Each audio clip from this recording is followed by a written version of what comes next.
Semangat pagi, sahabat bisnis manajemen. Apa kabar? Semoga semua dalam keadaan sehat, selamat dan sukses selalu. Hari ini saya bersama Bapak Muhammad Hadi. Kita akan menyampaikan materi terkait dengan pengenalan bekerja pada ketinggian atau walking at height. Terima kasih Pak Hadi sudah hadir di sini.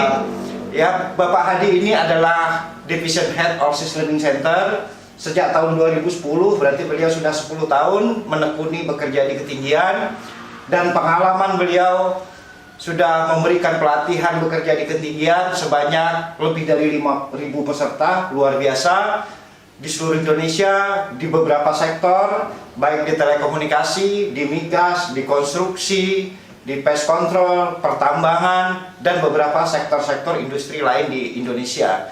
Dan telah memberikan pelatihan ini lebih dari 15.000 jam kerja. Luar biasa Pak Hadi. Nah, hari ini kita akan menyaksikan pengenalan bekerja ketinggian dari Bapak Muhammad Hadi. Tapi sebelum kita menyaksikan video ini, ya, jangan lupa sahabat bisnis dan manajemen untuk melakukan subscribe, like, share, dan bunyikan loncengnya. Selamat menyaksikan.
Untuk kali ini, ya, di channel kali ini, ya, di siaran kali ini, kita akan membahas soal pekerjaan pada ketinggian, ya, dengan tema pengenalan pekerjaan dan pada ketinggian dan pencegahan resiko bekerja di ketinggian, ya.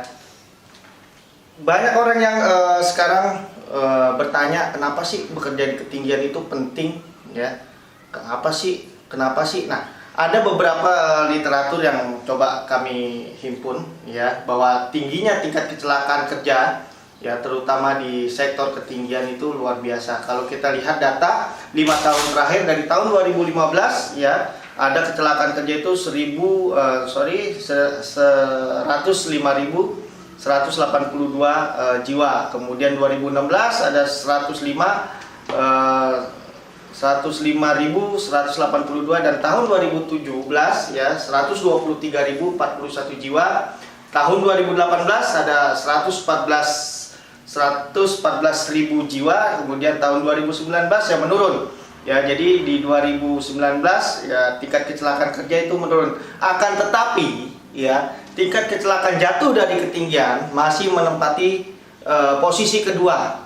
Ya, yang pertama itu kecelakaan berlalu lintas, ya, banyak pekerja yang berangkat dan pulang yang mengalami kecelakaan, jadi tingkat kecelakaannya masih tinggi di lalu lintas, dan ketinggian ada di nomor 2. Kaitannya dengan pekerjaan di ketinggian banyak, ya, banyak pekerjaan di ketinggian, ada pembersihan kaca gedung, ya, pemasangan antena telekomunikasi dan perancang, pemasangan perancang. Kemudian ada yang bekerja di atas perancangnya ketika perancangnya sudah jadi, ya. Kemudian ada di pengeboran minyak di atas rig, baik di darat maupun di atas laut, ya. Kemudian perawatan kapal. Nah, sekarang perawatan kapal juga Indonesia sedang banyak membuat kapal-kapal, ya. Jadi banyak perawatan, banyak pembuatan. Kemudian yang sedang ramai saat ini pembuatan jalan-jalan raya, jalan-jalan layang, jembatan-jembatan layang. Bahkan di Jakarta ada MRT yang mungkin semuanya serba di ketinggian. Nah, ada beberapa hal yang harus diperhatikan, ya, dalam pekerjaan di ketinggian. Ya, pertama yang harus kita perhatikan, ya, dasar hukum. Ya, dasar hukum. Ya. Nah, ada nggak dasar hukumnya? Ini yang pertama harus kita cari. Ini penting untuk kita ya, kaitannya dengan regulasi-regulasi yang berada di khususnya di Indonesia. Kemudian kaitannya dengan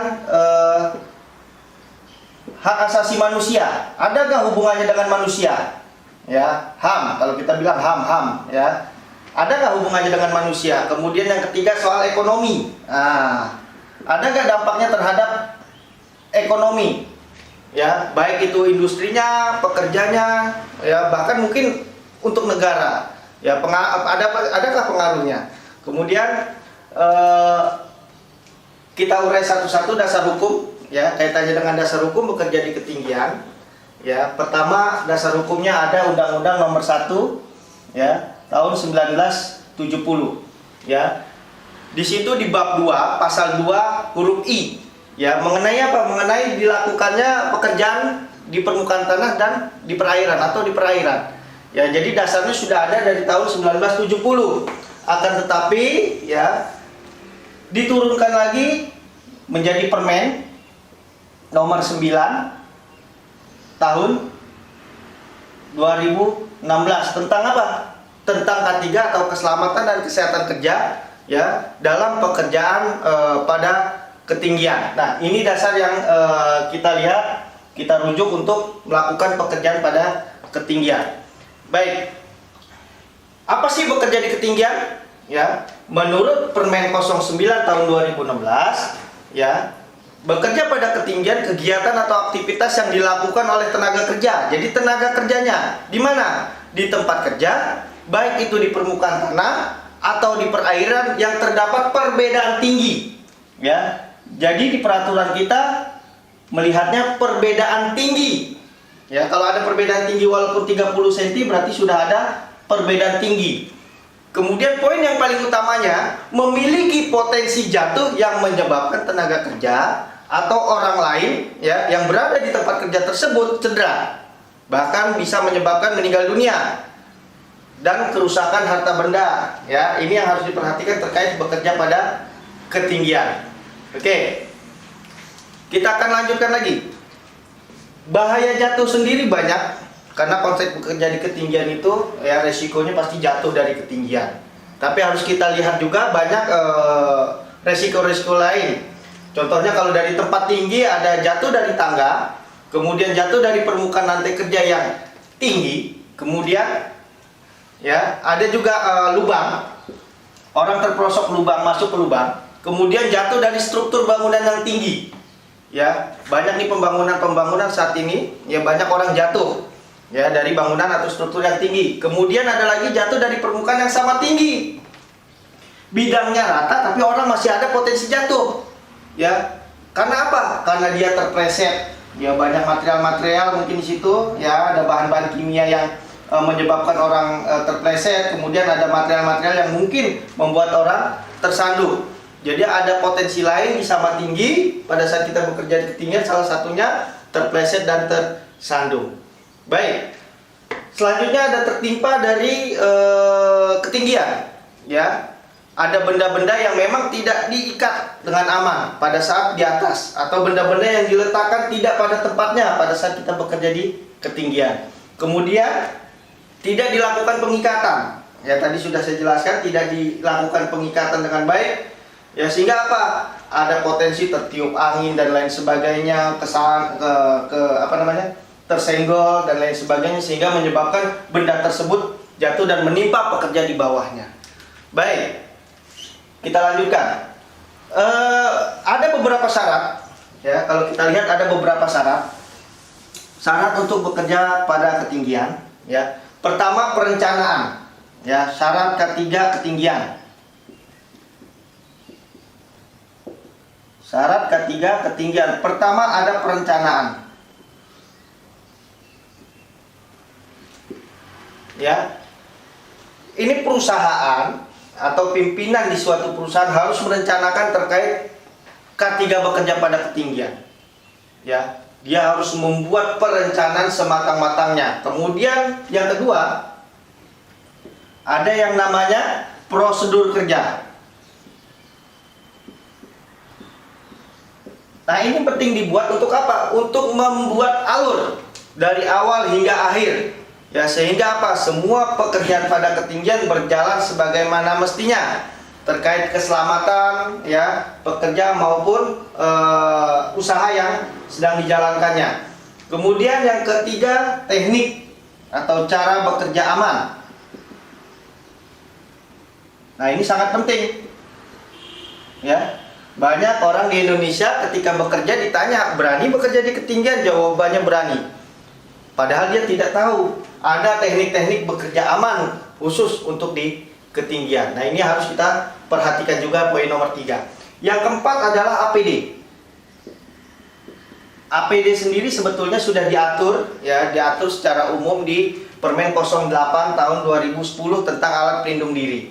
Ya, jadi kita bisa ketika alat itu tidak ada di ketinggian mungkin bisa beralih masuk ke Permen 08 tersebut.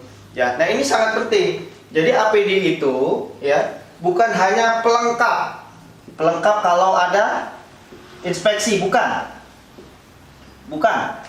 APD ini digunakan ketika semua dari A sampai D sudah tidak bisa dikendalikan, baru APD. Ya, jadi APD jalan terakhir ketika memang sudah tidak bisa dikendalikan, baru menggunakan APD. Nah, yang kelima adalah tenaga kerja. Jadi syarat yang terakhir adalah tenaga kerja. Ya, sekarang perencanaannya matang, prosedur kerjanya ada, teknik bekerjanya bagus, APD-nya bagus-bagus, tapi tenaga kerjanya tidak ada.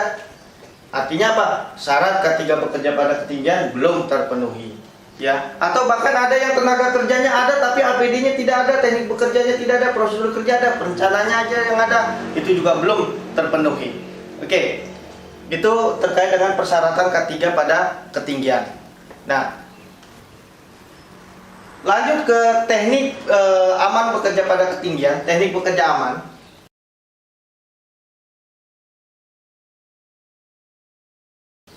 Teknik bekerja aman itu sederhana, ya. Hanya menggunakan perangkat peralatan pencegah jatuh untuk perorangan. Berarti ada di poin nomor 4 APD.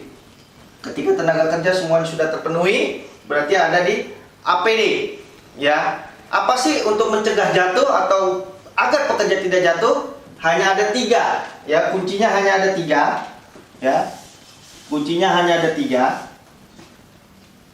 A, B, dan C. A ini berarti angkur. Angkur untuk apa? Untuk menyangkutkan nanti kaitannya dengan dia menggunakan lanyard dan full body harness. Kemudian B berarti body, body harness atau body weight. Ya, apa sih sabuk yang mengikat tubuh dia? Tubuh siapa? Tubuh pekerja. Ya. Kemudian yang C koneksi, konektor. Biasanya berbentuk lanyard. Nah, ini. Nah, ini yang dihubungkan. Jadi sekurang-kurangnya atau minimum dari requirement untuk bekerja di ketinggian, ada angkur untuk mencantolkan snap hook, kemudian ada full body harnessnya, kemudian ada koneksinya. Jadi kalau ada full body harnessnya, ada koneksinya, tidak ada angkurnya, ya percuma juga. Akhirnya apa? Koneksinya dicantolkan di mana? Di ring yang ada di full body harness. Nah, ini jadi salah juga kita menggunakan alat pelindung diri. Baik. Di pekerjaan ketinggian, ya kita lanjut lagi. Di pekerjaan ketinggian ada beberapa kompetensi bekerja pada ketinggian. Ini terkait tenaga kerja, kesesuaian dalam mengikuti kompetensi. Ya, ini jadi wajib. Jadi kalau tadi ada perencanaan, pengusaha atau direkturnya ya merencanakan, dia harus merencanakan memiliki tenaga kerja yang kompeten dan berwenang untuk melaksanakan aktivitas bekerja pada ketinggian. Ya, ini harus dipahami sama seorang pimpinan perusahaan atau pada sebuah perusahaan. Kemudian, ya, kompetensi yang ada sesuai dengan Permen 09 tahun 2016. Pertama ada TKBT, TKPK. TKBT ada 1 dan 2. TKPK ada 1, 2, dan 3. Oke, ada 1, 2, dan 3. Apa aja sih tenaga kerja bangunan tinggi